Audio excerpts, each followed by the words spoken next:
Good morning guys. Ito yung ating dragon fruit today this morning. Yan, napakaraming grass sa puno guys bali hindi tayo nakapagtrabaho guys. Almost 2 weeks guys dahil busy tayo. Tapos yun, nagkasakit yung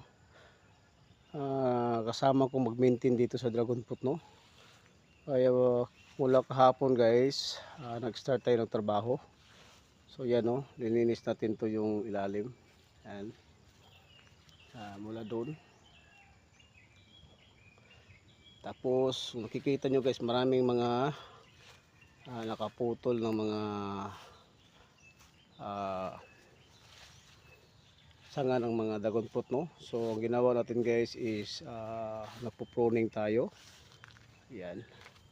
Ginawa natin yung mga nasa loob guys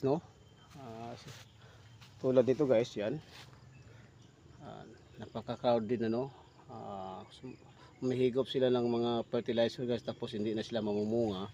So, kailangan natin siyang kunin. Yan.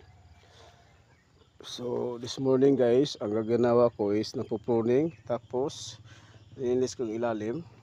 So pagkatapos ko linisin to guys, nalagyan ko ng mga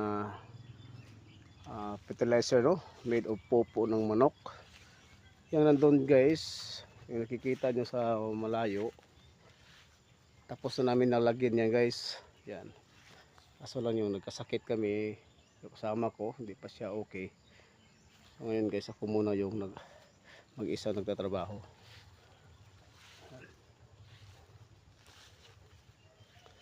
So itong mga grass na nakikita nyo guys na marami, kahapon isprayan namin ng pagpatay ng mga grass Yan.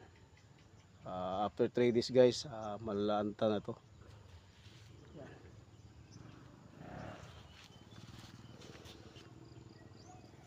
Thank you for watching.